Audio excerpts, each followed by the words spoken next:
We are here at the 2019 Commodity Classic in the FMC booth and standing here talking with Dr. Brandon Schrage. We're going to be discussing BT traits. But before we do that, Brandon, take me through what you do for FMC. So I'm the Technical Service Manager for the states of Nebraska, Colorado, and Wyoming, and I also cover parts of central Kansas as well.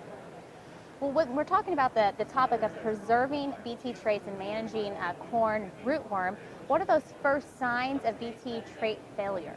Well, these are going to be in places, and generally you just need to know your situation, and it stems from many other things as well. So we need to consider the fact of corn on corn acres where we've seen this pest in repeated incidences, what our population is as far as are we noticing 5-6 beetles per plant in previous years, are we using or relying on the same BT trait packages year in and year out, and are we over relying on pyrethroids historically? And so are we failing to get some adult control? So there's a lot of factors that go into that. But essentially we'll see populations rise and yield losses in association with that. So what should farmers or growers be doing differently to manage these kind of trait packages? So the big thing is rotation. You know, crop rotation helps substantially. We need to rotate different modes of action, and depending on our dirt and economic situation, that could vary depending on what they're able to do. But going year in, year out and relying on foliar pyrethroids, organophosphates, or carbamates, and then just the same BT trait packages, that's not going to cut it, because essentially all your stacked trait lines currently are going to include one of 4 BT toxins that have already had documented resistance to corn rootworms.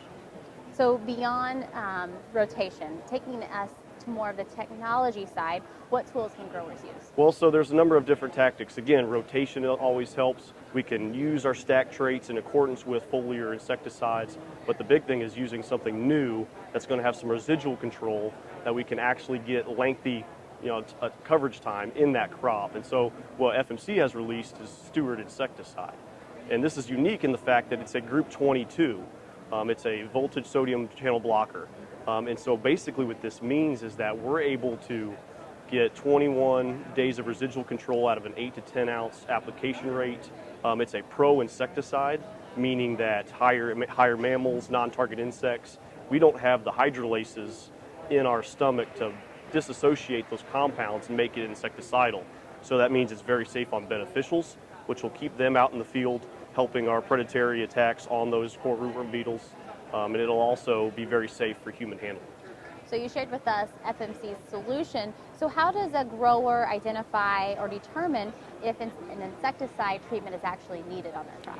So the big thing is going to be regular scouting. If we look back in history and we say, hey, we've been using these traits for a long time, we've been using the same pyrethroids over and over again, or the same organophosphates, if we know that that's in our history and we're starting to see insect levels rise, we're doing root digs and we're seeing feeding on those, or if we're seeing foliar feeding and increasing beetle counts, usually, we're probably not seeing a yield loss until we get to about 5 beetles per plant. But if we're not making a controlled application beyond 2 or 3, then we're contributing to significant egg lay for the following year. So what do we do if we see or begin to see some resistance? So again, it's going to incorporate that rotation. And so what I like to see is, soil applied insecticides are a great tool. When we couple that with our foliar insecticides, we can take and rotate some of these BT traits so that we have as many tools as we possibly can. And so whether it's using a capture LFR in furrow, Ethos XB, or one of the new Thrive technologies that allowed that bifenthrin application in the soil to help protect those early root developments, well, then we can come in later in the season and control those adults so that we set up on a good foot. So how does Stewart EC fit into the entire program a grower is going to be using on their crop? Well, and so most university folks and and scientists alike are all encouraging this rotation or using the IPMs, the integrated pest management, best management practices, so on and so forth. Well, here's an opportunity where we can actually incorporate that. So we can take some years off our BT traits, or we can possibly rotate out of those, incorporating some of our in-furrow and our foliar options. And so we can actually start to begin to have a true healthy rotation to keep all options viable. Well, once again, talking about preserving BT traits and managing corn rootworm here in the FMC booth at the 2019 Commodity Classic, I'm Jamie Johansson.